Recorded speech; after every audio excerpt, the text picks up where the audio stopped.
Start. Good morning, everybody, or afternoon, wherever you're at in the world. Welcome to today's webinar on school communication. What really works in 2017? I was on a little chat last night, actually led by Dane, talking about change in schools and the fact that sometimes it takes a long time to change. And we've certainly experienced a lot of changes in the way we as a culture, as the world communicates, and schools need to make some changes. And so I'm very, very excited for you all to join us because we're going to get a lot of value here. Continue to introduce yourself and where you're calling in from. We've literally got people from all across the United States and even in Argentina. And we welcome you to chat in any questions that you might have as we proceed. I know many of you are listening into the recording, so the live chat isn't available for you there. But I will be watching that chat bar because you're all on mute. It gets a little crazy if you're not on mute. So you're muted, but you definitely have a voice with that chat bar. All of our slides today and a recording of today's presentation, they're going to be emailed to you. So watch your email because you're going to receive a link to the recording and all the slides. And I think this is a presentation that you're going to want to share with other people. So, of course, you can take notes, and we want you to take notes, but just know that you're going to get access to those. Now, I always like to say you're definitely in the right place as far as listening to this webinar on school communication if sometimes it feels like you're putting out school communication and you really are using the old-fashioned tin can with the string. Or you're playing that telephone game where one person tells the next person and then they in turn tell the next person, and by the time it gets 3, 4, 5 people down the line, your message is completely distorted. You are definitely in the right place if that's the case, because we know school communication is at times tougher than it's ever been. Even though you've got more ways to communicate, it's still a challenge. And Dane's really going to break down what's changed and how that impacts your school in today's webinar. Now, I always like to start with a goal. I really want you to ground yourself before we start talking of where do you feel your school is struggling with school communication. And Dane's going to share a lot of information. Schools are anywhere from A to Z in regards to their progress on advancing their school communication. If you can just pick 1 or 2 key objectives, key notes from Dane that he's going to share, that's going to be enough, okay? We really want to encourage you to take the next step. There's a lot of steps that can be taken. We can get overwhelmed in, trying to do everything that's right for our school. But the whole goal of today is really just, let's take the next step with communicating. Now, if you're on Twitter, which I hope you are because it's an awesome place to connect with other school communicators across the globe, we would love for you to tweet out using our hashtag #SocialSchoolForEDU. You can tag me at Andrea Gribble, and you can tag Dane at BBDaneDell. So please tweet us out. We love it when you start tweeting pictures of you with your screen or whatever. And then we can definitely continue the conversation after today. So definitely follow us there on Twitter. So just a brief introduction to who I am. Many of you know me. Oh, I can't handle those pants. Yeah, those are really some good pants, aren't they? I don't know if they have any secret meaning, but they either those pants or Dane's shirt today. One of those two is really going to knock your socks off. I love it. So just a little bit about me. I'm your host today. I'm founder of Social School for EDU. We help schools create awesome social media, and I founded this company about 3.5 years ago. I just got a chance to work with my daughter's school district. I found out other schools needed help, and as they say, the rest is history. I'm an author. I've got my MBA. I'm a mom of 6. I've got 2 daughters, 4 stepsons. That's where a lot of my passion comes from, because I know schools need to be connected to parents. I don't get to see the great things happening every day at my daughter and my stepson's schools, but because of social media, I can. Our team shared over 50,000 media posts for over 40 school districts, and we've trained over 500, probably close to 1,000 schools with social media help now. And our mission is very simple. We want to help schools celebrate students and connect communities, give them a front row seat to the great things going on. I offer a ton of free support on my website. socialschool4edu.com is where my weekly blog goes up, where you're going to see, access to my free monthly webinar. I do social media. I share a lot of posts out on social media. And I do a weekly free newsletter where I'm sharing tips and tricks and awesome posts from other schools. It's the best place to stay connected to everything social media. A lot of times I'm not sharing like earth-shattering changes, but just little things that you can do to help move your school's story forward with social media. You can search my blogs out on my website by topic. So you can actually plug in on the search bar if you want to learn about something specific, like social media policy or Instagram, or how do I add more followers, or Facebook algorithm, whatever you want to do, you can search. And then all of my recorded webinars, I think I've probably got about 15 or 17 webinars for free on my resource page, and you can download those easily. So in addition to all the free stuff I do, I have a business side that I actually serve schools in a lot of ways. I do social media management, where we actually manage a school's social media pages. We do website management. We have awesome graphic design for schools in telling their story, training and coaching and speaking.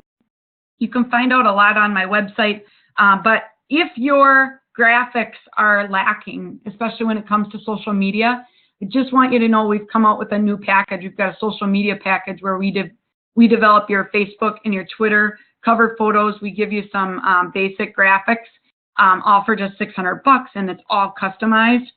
So that is great. And we've got somebody that can't connect, I'm assuming maybe via the audio. And so I'm hoping that you can see but not hear. And they may be the ones that are coming in from Argentina. And so I'll try to resurrect that when I kick things over to Dane. We serve schools all over the country. I started in Wisconsin. I live in Minnesota now. That's where we're heavily located, but we're also out in Wyoming. We're in the state of Ohio. We can help schools all over. And this is my awesome team that helps serve schools all over, because I wouldn't be able to do almost 40 schools by myself. And so we have a whole team here.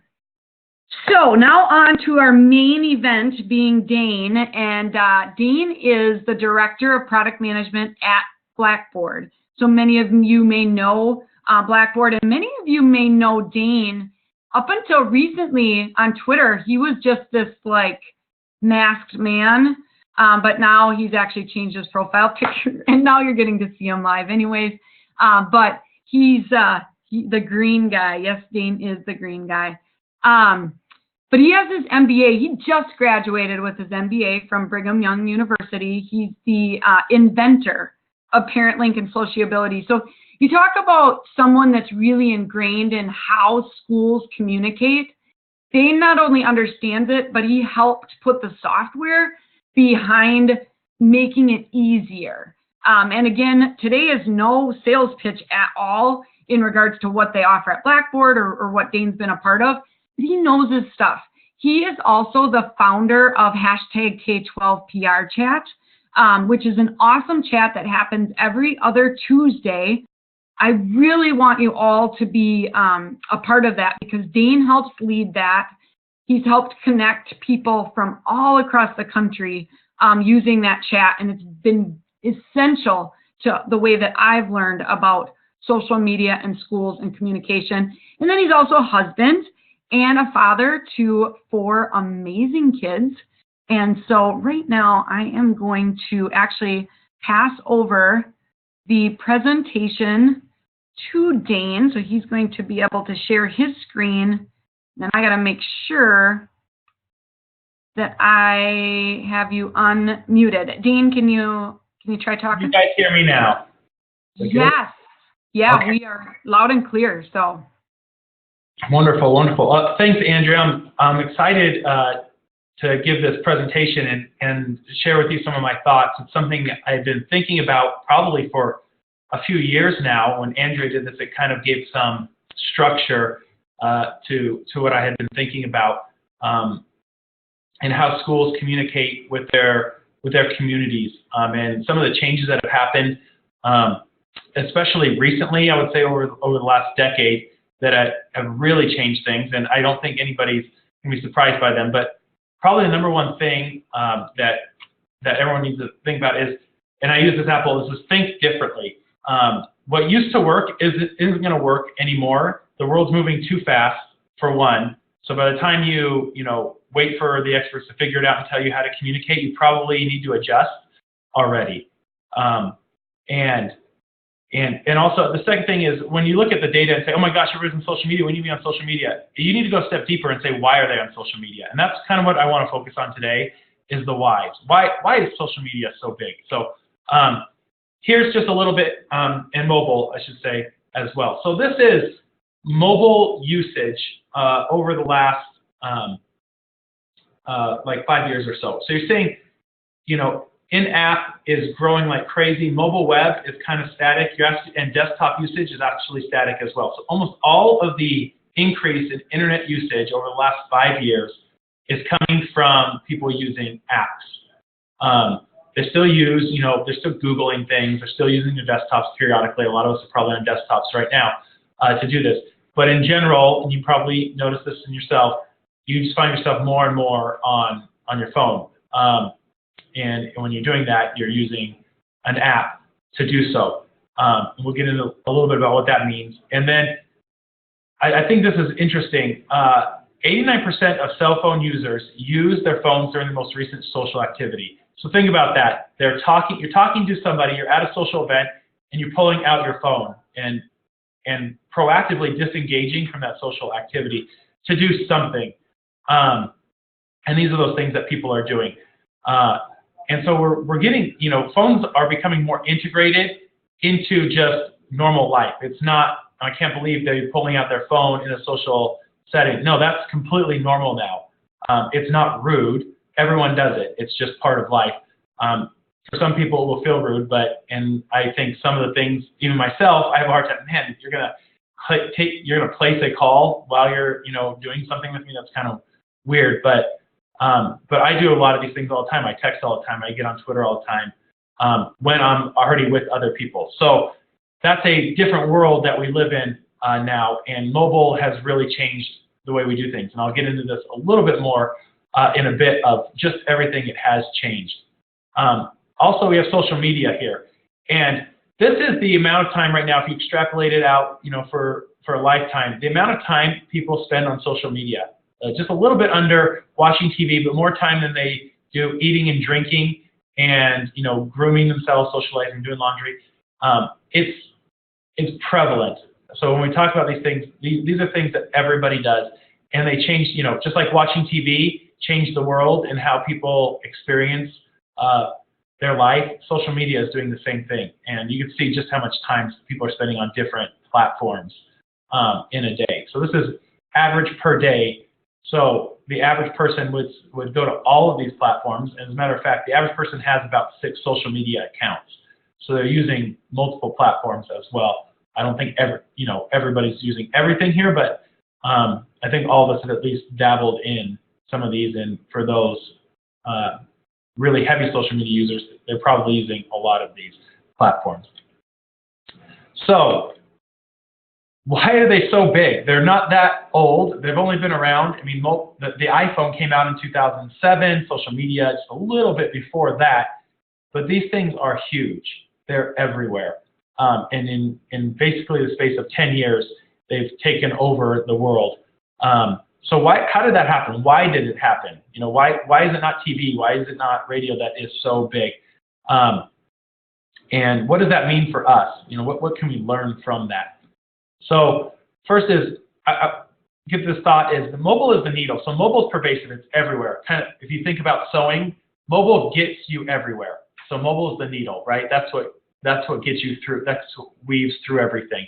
But social is the thread. That's what gets left behind So it's really powerful. So mobile's everywhere, but the social media portion of it is powerful. That's why these things are so popular. It's easy for everybody to have a mobile device. You go to poor countries, you go to poor neighborhoods, they have mobile devices, they have smartphones. They use social media. You can see this in some of these uprisings in these foreign countries. They use mobile devices and social media to coordinate those uprisings. And these are things that would have never happened 20 years ago, just because they didn't have the tools, they weren't pervasive enough, they weren't powerful enough to get that done. Now, I don't think anybody in the U.S. is going to have an uprising like we've seen, like the Arab Spring or anything like that, but it just goes to show the powerful nature of these two tools. So mobile being pervasive, it's everywhere and it's all the time. So pretty much everybody has one now, has a smartphone, and they use them a lot. They're in frequent short bursts. So that's and because they're really convenient too. They're not these things that are hard to get out. It's really easy to put your hand in your pocket, pull something out, turn it on, and look at it quickly. So they're doing a lot of this. So what does that mean? It means that attention spans are shrinking. So the median app session, so not the average, because sometimes you go into an app and you'll stay in there a long time, but the median app session is 71 seconds. So I open up my app and I'm just there for a little over a minute, and then I'm gone. So that's not enough time to like read an article or do anything like that. What I'm really doing is, a lot of skimming. I call it swift and shallow gathering of information.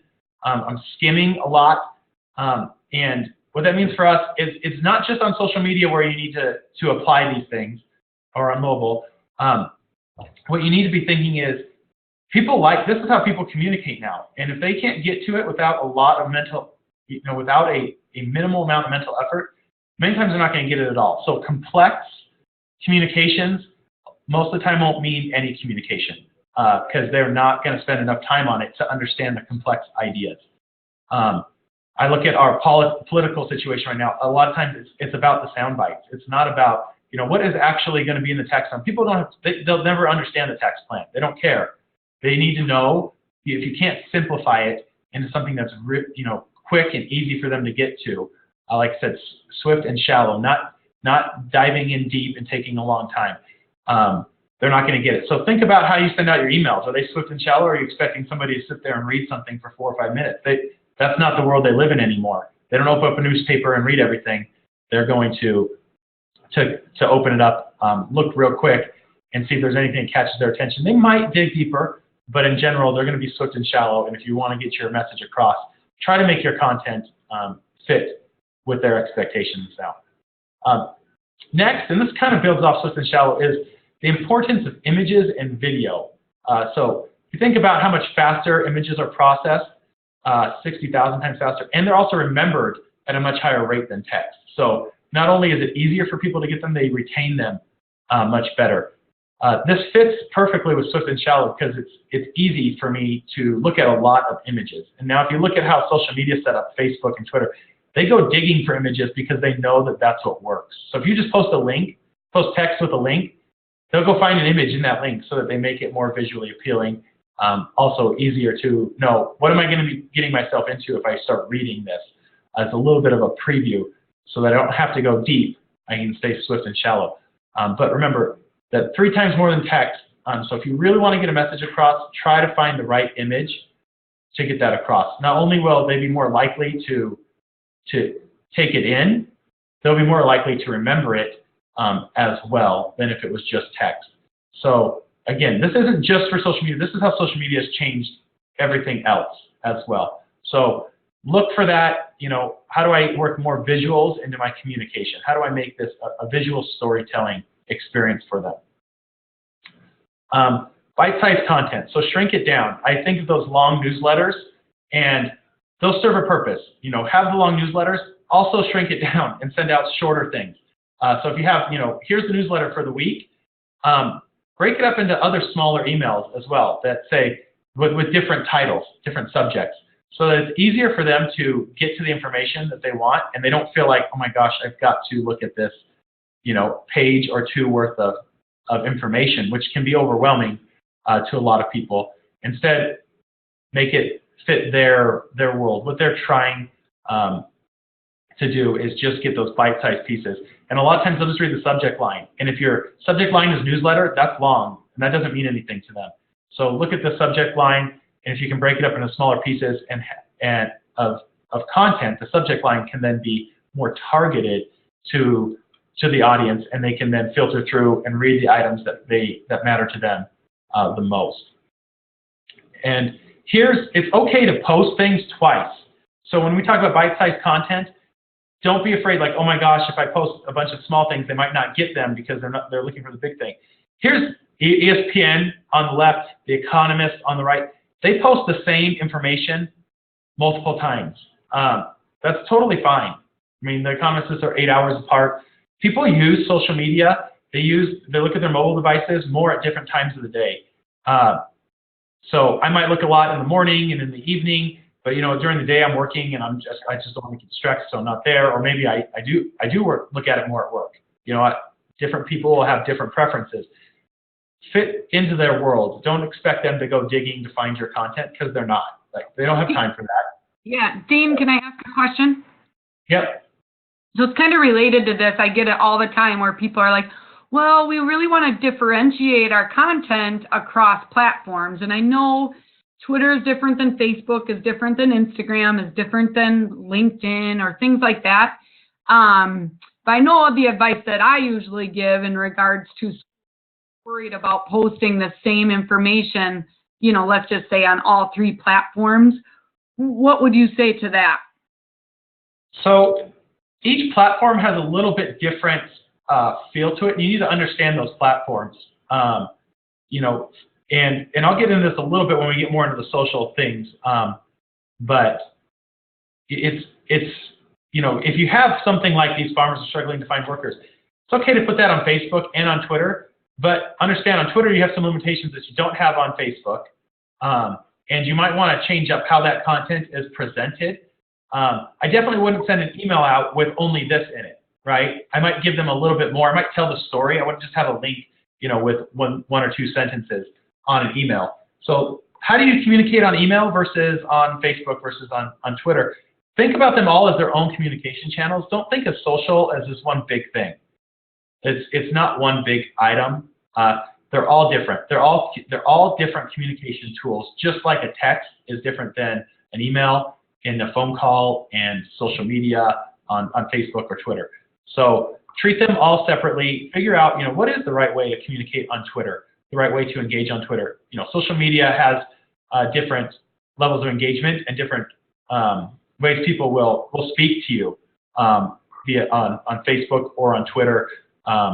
I would say they have different voices. Even the same people will communicate and have that back and forth differently, and understand that. And understand that on Facebook and on Twitter, things get buried in the timeline much faster on Twitter than they do on Facebook. I don't know about you. I don't follow 1,500, 2,000 things on Facebook. It's a much more personal experience for me than Twitter is. And understand the different usage. I use Twitter as a newspaper. Some people use Twitter that way. Other people use Twitter to connect with celebrities, and other people just for like K-12 PR chat for professional development. Understand those uses. So some of those things are not the way people use Facebook now. And if you look at Instagram and Snapchat and some of the other social media methods, they'll use it differently. So. Great. I got one other question from viewer 51. They just said, I worry about retweeting too much from our schools at the same time and looking like a bot or spamming. Am I overthinking it? If you only retweet, so understand that retweets will, in many cases, I know a lot of people say retweets aren't endorsements.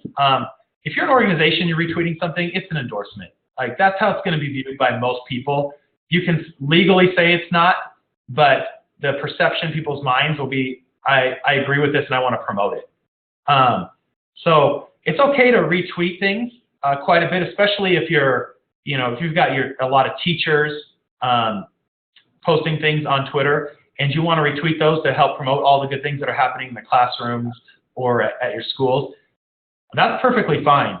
I mean, you're just pushing that out. Now, if you lose a little bit of the branding there, of course, because it's going to be tied to the teacher. So if you want the branding to come back to the school a little bit more, take that content and turn it into content that looks like it's coming from the district or the school. So just depending on what you're trying to accomplish, if you want the branding or if you're just trying to promote, some of the teachers doing good things, those are two different use cases for what you want to do. I retweet a lot, and we retweet a lot, but it's retweets are mostly about promoting somebody else and trying to, I would say, loosely associate yourself with that.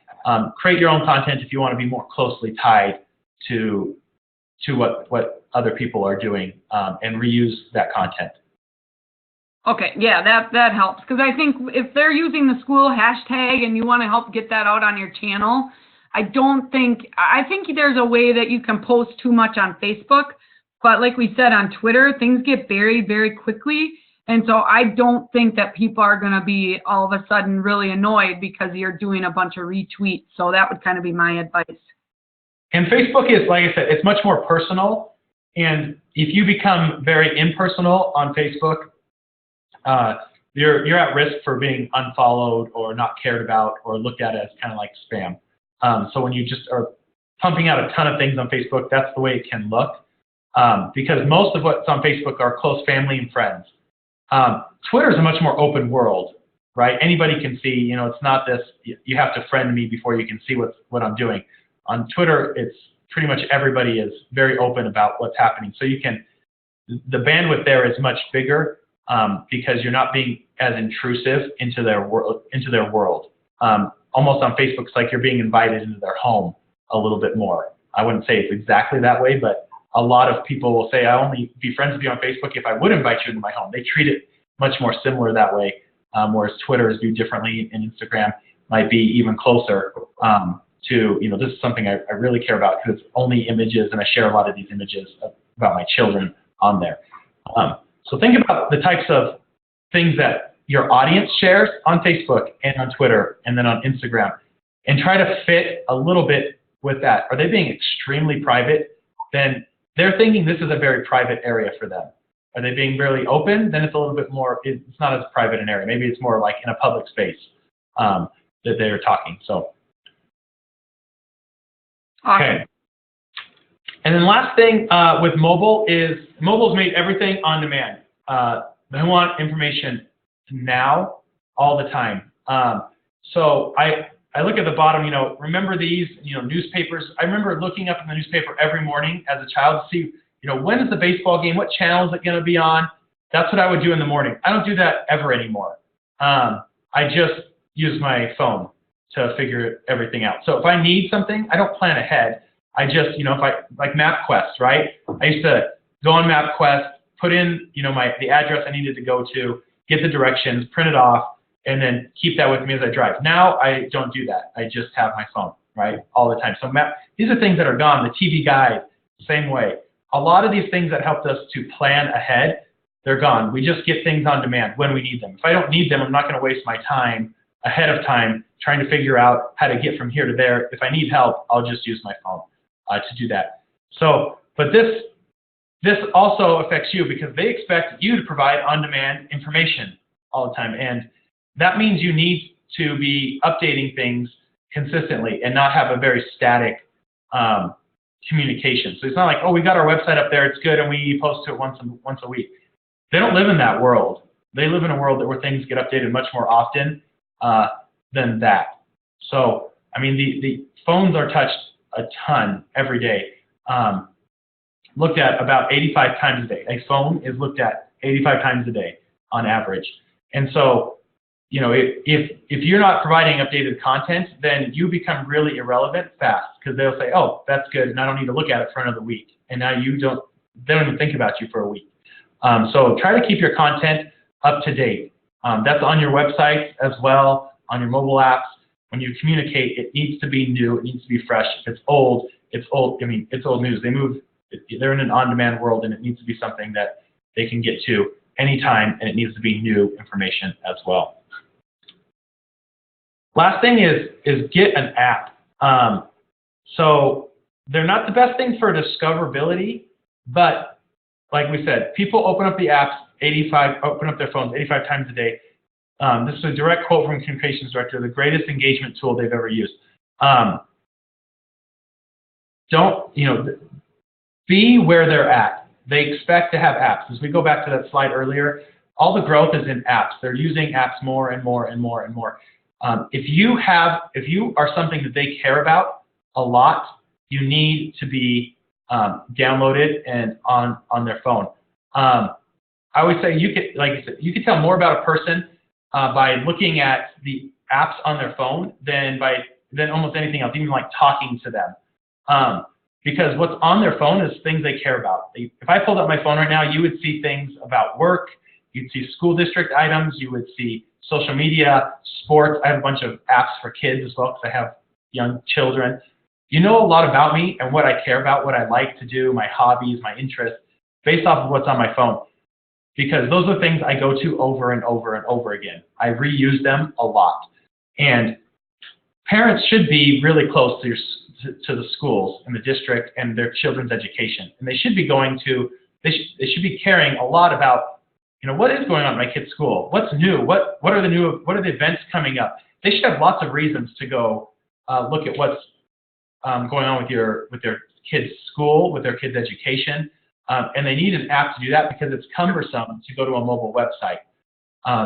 So get an app and get a good one, because if it's bad, they'll hate it and they'll think less of you and they'll delete it. But if it's a good one, they'll think more of you. They'll use it a lot. It will, like we said, it'll be a great engagement tool for them, because every time they open their phone, it's free advertising. They see it. They see that icon.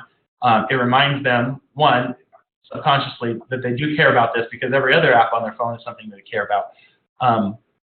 And then two, it gets them to know more about what's going on with their children's education, their grades, their assignments, their calendar events that are coming up, also what's happening there, things of that nature. Dane, I got a quick question. Do you have any stats in regards to, like, in the U.S. schools, how many percentage of schools have an app? I'd say percentage of schools, it's probably around 40% right now. Okay. Around, I would say, 3,000 to 3,500 districts already have them. They trend towards the middle, I would say, size districts have apps at the highest rate, but there's still so many districts out there that don't have anything. A lot of times they say, well, we have an app, it's called Infinite Campus or Power School or whatever it is. That's a great app. It's not associated with your school district. If you think about it, it's Power School. They don't have a connection to Power School Infinite Campus. They have a connection to your district. And it also doesn't bring in the information that is about the schools. So when you're talking about communication, if you're just trying to communicate academic information, grades and assignments and attendance, yeah, those work great. If you're trying to communicate, hey, we want you to feel a part of our school and our school district, then having your own district app is what's important at that point. You're trying to get them to move beyond just grades and assignments into the entire educational experience. Yeah, and Rebecca had asked just how do we get started on creating an app. So there's abilities to create your own app. I know many schools that have tried that. And then there are platforms such as like Blackboard and Schoolmess. I mean, there's a lot of companies out there that help customize the app to your school district, and they're more affordable than what you think. So yeah, and I would say make sure it's good. If you want to do your own, I know I work at Blackboard. I'm not gonna totally plug Blackboard, but I'm gonna plug getting a good one. You need a good. It's like saying, hey, we have websites are new. Let's just get one. And if it's not good, it doesn't fulfill the purpose. Remember the why. It's not about just checking a box and saying we have an app. It's about engaging your parents daily. And if the app doesn't do that, then it's not fulfilling the reason why they downloaded it. They have an expectation when they download an app from you that it will do certain things. And if it doesn't, like I said, that's when they get frustrated. They say, why would I download something that just has a directory on it?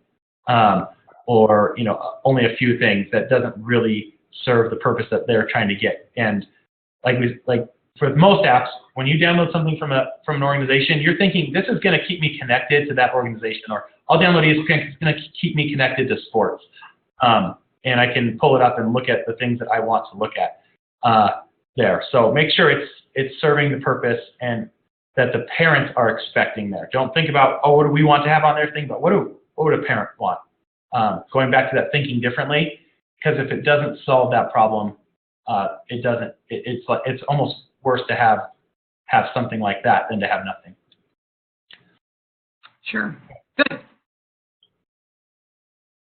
Parents want, okay, so parents want they want to understand the entire educational experience. When they look at the district and they download the district app, or they go to the district website, they are thinking, they don't understand that you have a cafeteria department and a cafeteria provider and a library provider and a transportation provider, and you have Infinite Campus or your SIS, which does your grades.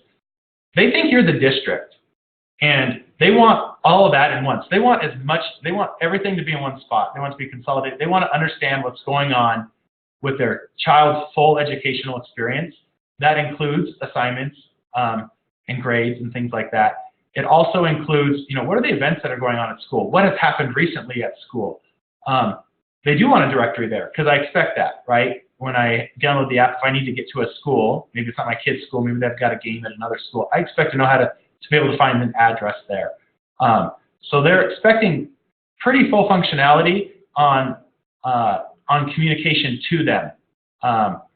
That's what we've noticed that they want the most. They're starting to ask for more communicative ways to communicate back, whether that's through a forum or a two-way communication. But that's what they're getting at right now. Is that they're expecting a one-stop shop in an app. So the closer you can get to that, the better. And they're not expecting to say, oh, well, download the lunch menu app for lunch menus and download the SIS app for grades. And they don't want 10 apps. That's, if ESPN said, hey, download the app for baseball scores and download another app for football scores, I'd hate that. I would say, who can combine this for me? And then I would go use that, because that's what keeps me connected with sports instead of having to download a lot. Okay. So yeah, top things are going to be the closer they can get to the student, and then the more information you have about the school. And so lunch menus are a big one. News is a big deal as well, calendar events. So our most hit things are always going to be the things tied to the students, so grades, assignments, attendance, their lunch balance, their bus stops, things like that. The next highest things are going to be lunch menus that we see, then calendar events and news, notifications that get sent home about their students or to them specifically, because those are usually more, one app through them all. That's kind of the way to think about it. But as far as an ordering, it very much stems from, I want to know information about my student, and then the information that impacts my student the next most is what I'm going to want. And then my children's school is what they'll want next. Okay. So moving on to social. So social is the powerful tool. So it gives a voice, there's personalization, choice. I'm going to try to go a little bit faster so we can get through most of this. There's interaction there. Dispersed trust is what has been created as well. Everyone has a voice, but they trust the mass voice more than they trust the organizational voice. And we'll get to that. So if you're going to be doing social media, I shouldn't say if you're going to be doing social media. If you live in today's world, you need to be prepared to be on call 24/7. That's just the world that we live in now. They expect communication all the time. Now, they don't expect you to respond immediately at 1 in the morning all the time. Some people will. There's definitely a larger bandwidth as you get out of office hours, but they still expect responses really quickly. 42% of people expect a response on social media within an hour, and then even on nights and weekends, I mean, it's less so, but 57% still expect that answer within an hour. So, understand that it's not just social media that they feel this about, it's anything. So if you're doing two-way text, they're going to be expecting you to respond back pretty quickly because that's, on text messages, if I send you a text and you don't respond back quickly, I start thinking, why not? like, are you ignoring me? I know you read it. And we'll get that in a second, but people read their text messages. And so they're expecting the responses pretty quick. So be prepared to be on call more often than maybe you had to be 10 years ago. It's just the change in the world that we live in. It's a little bit more 24/7. It's not as condensed in those work hours. So people aren't rushing to get their communication to you by 3 p.m. or 4 p.m. before the office closes, because they think that they can communicate with you at 7 or 8 p.m. So it won't be as busy during those times, during the normal office hours times, but it'll also be a little bit more busy afterwards, and make some time for that if you want to meet the expectations of your parents in today's world. Next, we have intertwined information. So what this really means is that your post is going, like right here, your post is going to come right after Justin Bieber's and CNN and ESPN and BuzzFeed and Donald Trump and the Kardashians, and then boom, there's a school district post. And if you're just like, hey, we're having an event this Friday, they're going to think that's cool and just skip it because it's boring. You have to stand out because the information, they don't open up the sports page and just read all the sports information. The other thing is that they don't have limited information available to them. They have a ton of information available to them. What's important now is that the information is something that they want to read. They filter out everything that isn't important to them because they have, 20 years ago, I would read a bunch of the newspaper, and it seems weird to me now, but that was the only thing I could get that would relate me to the world because I didn't have like the internet. I didn't have social media to look at. Now I have more than enough access to information. It's about getting rid of the information I don't care about. So make sure that you stand out. Ask yourself, why should my parents follow me? And just because their kids go to my school, that's not going to be good enough. They have to feel that you care about their children, that they have to feel an emotional connection to you. So be human, be authentic, be real, have a specific voice and persona that is consistently used. So don't one day be snarky and the next day be super nice. Be consistent, like you're a real person, right? Because people in general, they're not going to one day be ultra outgoing, the next day just be totally introverted, and then be outgoing, and then be really rude one day, and then they're mostly pretty consistent. So think about what your voice is going to be on social media, and be consistent about that as you communicate, so they know what to expect from you. Next, leverage your community. So what this means is that your community is already going to be out there. They're going to be creating a ton of content. And if you try to shut that down or say, hey, we don't want to open that up because it scares us that they're going to be doing all this communication and they could be posting, comments and all these things, or we're scared about what they might say about us. Well, too bad, they're already doing it. It's just a matter of, do you want to help guide that? Do you want to be the leader of that, or do you want them just to be out there doing whatever?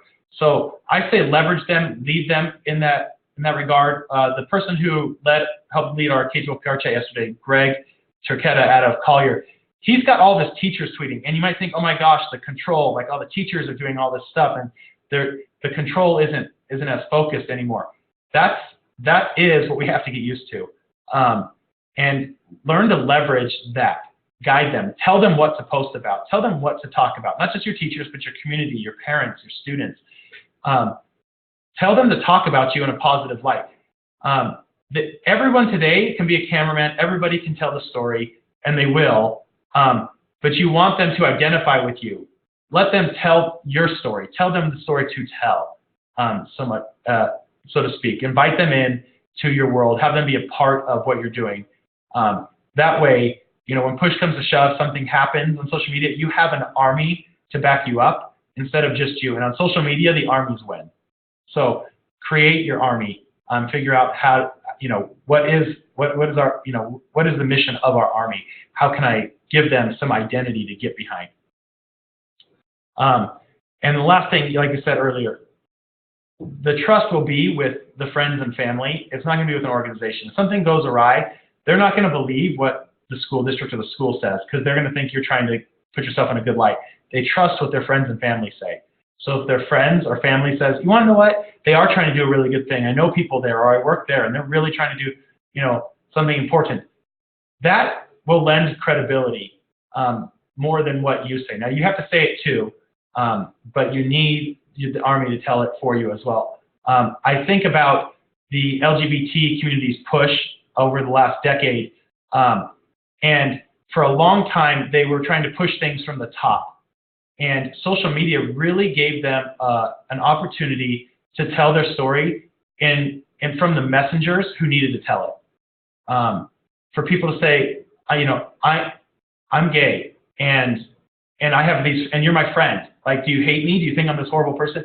That changed the way people view these things, and that changes the way people view your district when they hear it from people that they already know, that they already trust. So really leverage them, because that's where the power is in social media, is in the masses. It's not in the centralized organizations. All right, so another really big one, this is huge on social media, is social bubbles and different lenses. People don't follow people they don't agree with. So this top graphic here, did you even hear what the words I said? Only the ones I like. That's what happens now, right? Somebody says something I don't agree with, I just don't follow them. On Twitter, who do I follow? Well, if I'm Republican, I follow, my Republican pundits. If I'm Democrat, I follow the Democrat pundits. And we live in this world where we're not really getting these different viewpoints. Understand that even if you're not posting on social media, you send out an email, people are coming from these bubbles, and they will interpret your information differently depending on what bubble they live in. So try to understand what types of bubbles are out there in your community, and how different audiences are going to take your communication, what different angles they're going to see things from, or the different lenses they'll see things from. The last thing is, because of social media, and I think because of the social bubbles and different lenses, the BS meters are really high. So if you try to tell a story that's slightly, just like we're trying to smooth things over, the audience who doesn't love you, who sees things from the other side, that different lens, from that different social bubble, will call you out on it. And it's because they're ready for you. They're ready to see the BS. They see a lot of information now. They have a lot of different sources, and they're used to reading things and determining, is this just somebody trying to smooth things over, or are they being really transparent, really open, authentic, honest? So be that way, and understand that you're going to get called out eventually if you're trying to just smooth things over. You've got to bite the bullet and be really transparent, really honest, as much as possible. I know there are some times where you can't tell the whole story for legal reasons. It's okay to say we can't tell the whole story for legal reasons, because then at least they know you're being honest with them and that you're trying. All right, so this slide talks about the world we're in today now, and kind of the different communications. There's other ones out there, but these are, I'd say, the big ones. At the top, we have things that reach the most people. So you have phone, email, text. That's because they don't really get a choice. And so if you look at that, with more, when I send somebody a phone call, they just gave me their phone number and then their phone rang. They didn't say, hey, I want you to call me right now. Same with email and text. But as you go down, it becomes less intrusive, but you also don't have the same reach because they have to do more things. They have to like your social media page. They have to visit your website. They have to download your app. Those things are hard. In general, as you move down, the effectiveness is increased as well, because when you're on the website or the app, they're only seeing your information. So it's really powerful if you can get people to your website or to your app. Whereas when you're doing phone, email, text, and social media, it gets mixed in with other things that they're seeing. So I'm going to talk about I'm going to go through these ones pretty quick. Oh. Okay. We're going to go over how email is prominent right now, phone calls are declining, and text message is the rising communication method for mass notifications over the next bit. And why these things are happening, because it has a lot to do with, I think, mobile and social things that we just talked about. So prominence of email. This is 61% of parents. It's the most preferred communication channel for parents. So this wasn't like answer all the things you want to get. This was pick the one you like the most. 61% said email's number one. So everything else is way below 50%, right? Like 20%, 10%. Some of those are rising, like text and apps. Some of those are falling, like phone calls and like paper newsletters. There is a drawback to emails. It's 25% open rates, but there's a reason why they're only open 25% of the time. It's because parents have a choice on what they want to read. So if you don't put in a good subject line, they won't read it, because if it's not relevant to them, they don't have to read it. So but it's part of the reason why emails work and why they're preferred, is because it's less intrusive than some of the phone calls. One of the things that's important is this last year was the first year email was the most sent mass communication channel, but from Blackboard. So emails have they stayed static. But phones have dropped. So phones were always number one before. Emails are now number one. Phone is number two. And this was the first year that that's kind of tipped. So why do they work? Like I said, they're in control. They can access information on demand later. So that on-demand access that people have that they like to have, that's there on emails. And like I said, it's not intrusive. They don't have to read it. It gets in their email box, so it's a small intrusion, not a high intrusion, like what phone calls are. So the decline of phone calls. Not only are they being used less by school districts, what we see is 10% of all phone calls get hung up on within the first 5 seconds from when they're robocalls. 30% of them go straight to voicemail and then are never retrieved. So 40% of the overall phone calls go to voicemail. Only 10% or 25% of voicemails are listened to. And that's where you get that 30% number. So if you combine those, 40% of phone calls that actually ring a phone, they don't get listened to. People just ignore them. And there's main reasons for this. Let's see. Dean, I wanted to throw a quick thing. I was just talking to some leaders, and they were talking about doing like a robocall. Sometimes they record it like 6, 7 times just to make sure that it's right. And it's like, well, only 60% of people are even going to hear it, so you shouldn't worry about it. Yeah. That's the thing, is if you do a text-to-speech, like your rates go way down on the hang-ups, or way up, I should say. Hang-ups like really spike. But most people record them with their own voice, and they still have those bad rates. So don't overthink your communications via voice. There are reasons to do it, but the reasons why it struggles in today's world is I can't skip to the relevant content. So if you have 45 seconds worth of something you're reading, and I don't care about the first 30 seconds, I can't skip that. I have to just listen to it. And that monopolizes my time, which is annoying. My time matters to me. I'm used to filtering out stuff I don't want.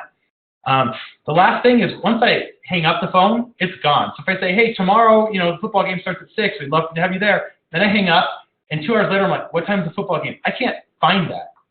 And so it doesn't fit real well in today's world. 10 years ago, before all this happened and phones were really like super prevalent, it was great, but we've evolved past what the phone can do. So there's still a reason to use phone calls, and that is, during emergencies, it's okay to monopolize my time. It's okay to interrupt me. If I get a phone call right now that my son needs to go to the hospital, like, that's fine. But don't send me a phone call to say that school starts tomorrow. Like, I don't need that.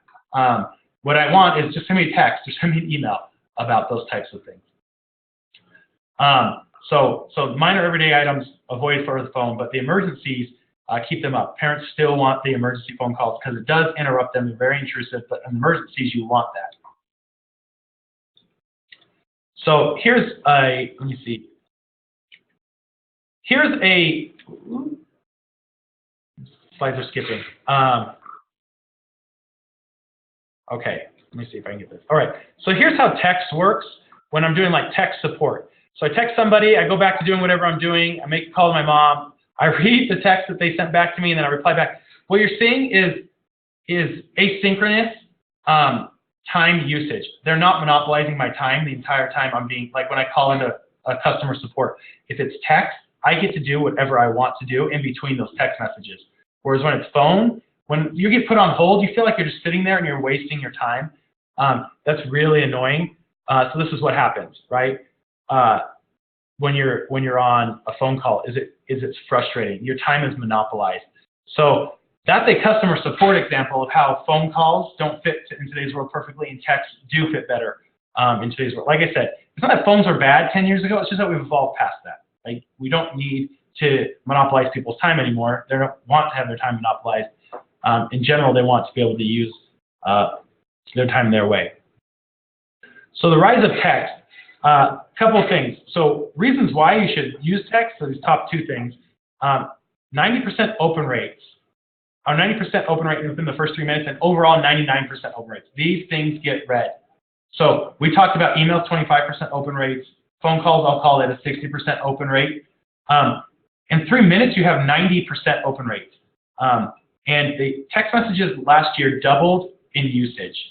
So they're growing, and they're growing fast because they fit today's world the best.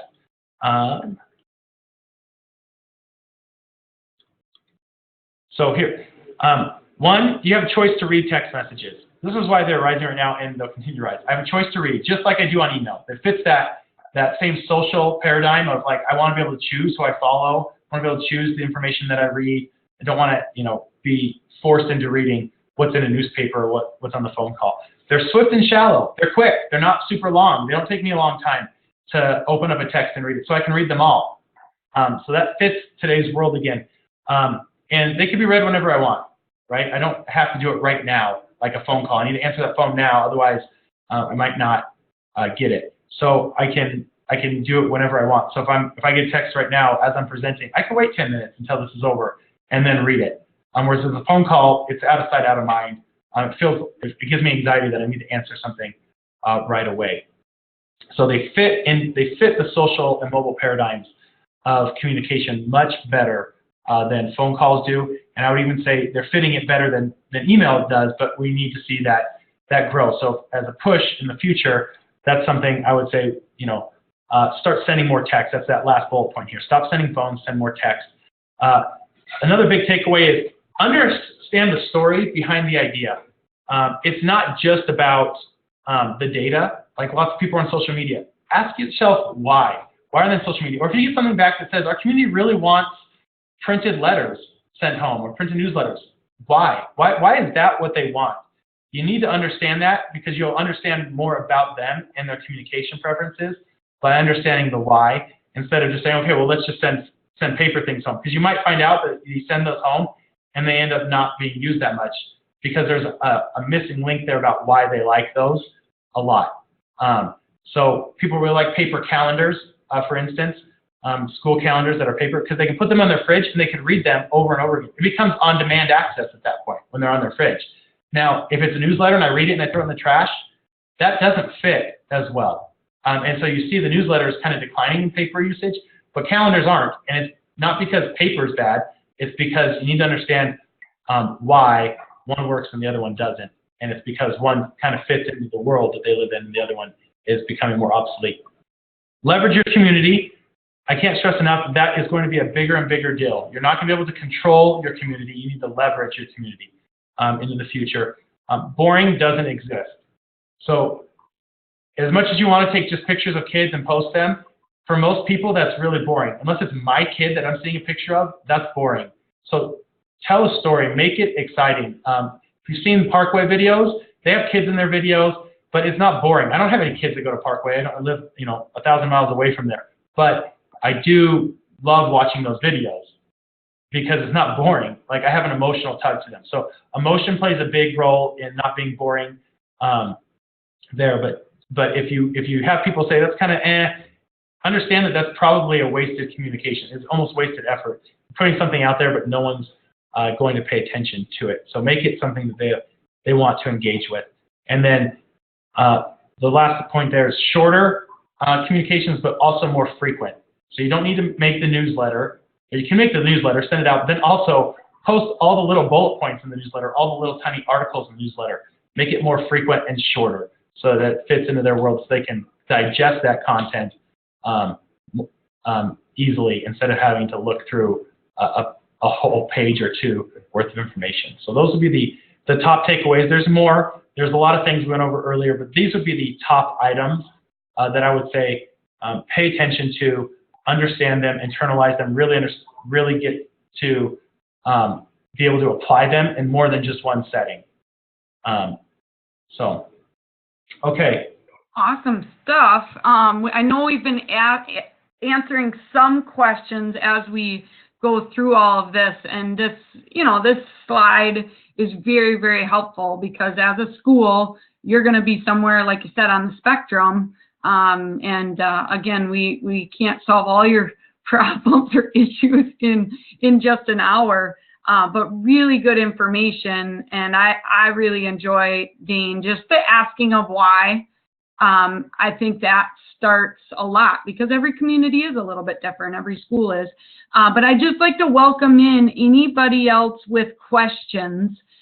We did have Peg asked, do you have any stats on emails that accompany a robocall?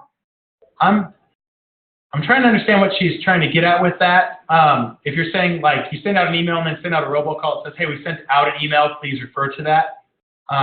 If that's what you're saying, if it's really important information, that could be an okay use there because it will push the parents to make sure they check for that email more so. It's also a little bit annoying to get a phone call that doesn't have all the information that you would have.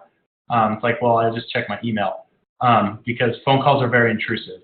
Like we said, they're very interrupting to what people are doing, and they don't usually check them if they ignore them.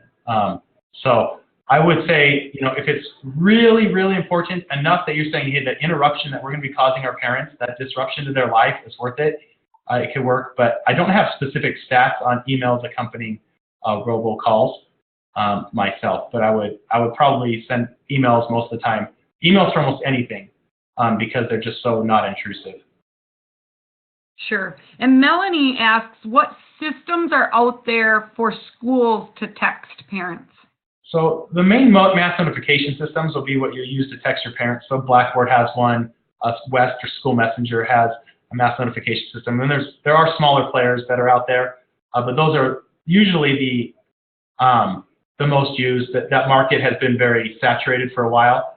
So there's just basically two winners. There used to be more companies out there doing this, and there's still some smaller players, but I would say 90% of the market is either with Blackboard or School Messenger at this point, and that's who I would refer people to. Yeah, and then it's integrated with everything else that you're doing with your communication system, so that's nice. And yeah, as a parent, I love text too. My girls, their school does not use text messaging, but I wish they would because it is convenient. So yeah, and people are used to opening up text. The average adult, like parent-age person, gets 45 texts a day. So not a kid. Kids get probably 1,000 because that's all they do.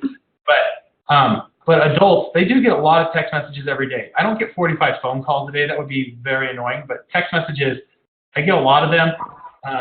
Sometimes I'm, like during this presentation, I'm getting some texts from my friends.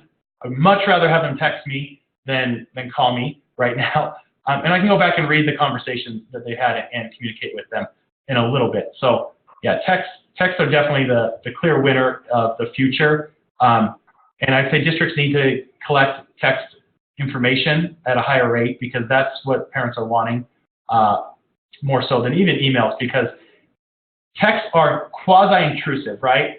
My phone buzzes, it makes me want to look at something, but it doesn't monopolize my time, and I can push it off for a little bit. But like we saw, most people will read it almost right away. Right, and I know some people have to get off right now, and that's fine. We're going to continue to record this. Somebody asked, do you have a recommendation on how schools could collect student phone numbers to text students? So best way is probably going to be through the registration process. Whereas before we'd said, oh, what's your phone number? Now it needs to be like, what number can we text you at? That's going to be the best way to do it. There's, other ways to do it will be through, portals on like the SIS, or through a company like School Messenger or Blackboard where they can add text numbers. You can have them do that as well. Also send out a survey to them. As long as you know who that parent is, you can send out who the response is coming from, which some of the mass notification systems provide services that do that. You can send out a survey and ask them to put in their phone number through that survey. But registration is going to be the number one way to do that. Okay, and then is there still a reasonable argument against text due to data charges? I would say not reasonable anymore. Almost all plans have free texting. Yeah. There are some that don't, and there's the ability to opt out is included with mass notification systems right now. So if they really are concerned about that because they have a plan that limits text messages to like 40 a month or something, they can opt out of those. But the vast majority of plans do not ask for or have unlimited texting available. So I wouldn't consider that a major issue. Just like phone calls on cell phones, they don't have like minute rates anymore. That's kind of a thing of the past. Yeah. And somebody asked, can I ask with Blackboard Connect as an example, what best practices regarding short and simple might be available for email templates? So for email templates, if you're going to send out like, if you're only sending out something that's really, truly short, like 1 or 2 sentences on email, it's probably better via text, one. But if you're still sending it, you can also send it via email. I don't think you have to make a template that looks really good for something that's short. The subject line will matter more than anything there. You've got to nail the subject line. Now, if you're sending out something that's maybe a paragraph long, so not super long, yeah, format it. Break it up with some images, put something around it, make it look like something they would want to read instead of just a wall of text. And it doesn't, when I say, put a border, even just a border around it, just style it a little bit. I should say with emails, though, you do need to be careful about having your content look like spam when you start to format it like all crazy. If you just do a quick Google search of, what types of content cause my email to go to spam, you'll see a lot of things like having lots of capital letters, lots of exclamation points, or text in red. If you think about the spam messages you get, they kind of do a lot of these things, and the providers will automatically flag that as spam just because it looks like it would be, even though it might not be. So be careful around not making it look like spam, but using the use of images and styling will really help with that content to be read, especially draw out like what are the things that we have to have them get, just like those title points. So if you're writing a paragraph, I might even write like a short abstract that's only a sentence or two, even above it, if you need to write a lot of information. Yeah. Now, Dean, I know you said you had to get off, so do you need to get to your next meeting? Yeah, pretty soon here. Okay. I've got a few more minutes, so we do a few more questions. All right. Just somebody asked thoughts on Snapchat, Periscope, or other upcoming channels. So I think Snapchat there's a lot of fear around it, but as far as there's not a lot of parents that are on Snapchat right now. So as a communication method to parents, it's not awesome just because the audience doesn't exist there. Students are there all over the place though, and parents will start to get on it as well. You'll have to have them follow you, and then you would want to post what they call Snapchat stories there. Those only live for a day, and the communication tool there isn't for like, hey, school starts tomorrow. It's going to be more along the lines of, our school's awesome. Look at what's going on in the classroom. It's more like give the Snapchat account to a student for an event, or first day of school, or to interview people, so you can help them tell a story. And then you can take that story and post it on Facebook or Twitter as well, kind of as a longer video. Those things I think will become more and more prevalent. I don't know if Snapchat's worth the time right now, because the audience is like I said, the parents are not there. The students are. So if you need to help your students feel more connected to the school, which if you've got students who are dropping out at a high rate, that might be a good way to connect with them. Periscope, I wouldn't put a lot of effort into that. Facebook Live is kind of where that's at, not Periscope. But as you see these new ones come up, think about the audience and think about, if it's just parents, or if it's just students, or if they're not there at all, ignore it if they're not. But if it's, figure out the audience, figure out what the needs are for that audience and for you, and then communicate in an appropriate manner. Yeah. It's not expensive to create a Snapchat filter. It's pretty affordable. There's some rules, and I have a webinar that talks, and an article on my blog that talks about Snapchat. So if you're more interested in that, but yeah, Facebook Live's huge, very, very favored by Facebook. And as a parent, think about who you're trying to serve. Again, as a parent, I love it, because if I'm at a meeting, or I'm traveling, I can still watch my daughter's, concert because of Facebook Live. So that's awesome. Any parting words, Dane? I think I'll get you off to your next meeting. No, just what's on these slides here, or this slide here is, and understand the story behind the data will save you so many headaches in the future and allow you to think, like I said, think differently. Why are people on social media? That I can't tell you how many times we talked to superintendents just like 4 years ago. And even some communications directors, and we'd say, what about social media? And they're like, I don't know, it might just be a fad. And it's because they're looking at that and saying, like, there's usage, but they don't understand why there's usage. You have to understand the why in order to say it's a fad or this is going to be a huge thing in the future. Because, knowing that, it's so much easier to get all this, there's so much information out there with the internet. And for a while, there's no way to consolidate it. It was just really hard to get to, hard to access. Social media made that easy to filter out the information I don't want and only access information I do want. And that's why it blew up so fast, is because it allowed me to connect with people I wanted to connect with, the organizations I wanted to connect with, and filtered out all the other crap that I didn't care about. So.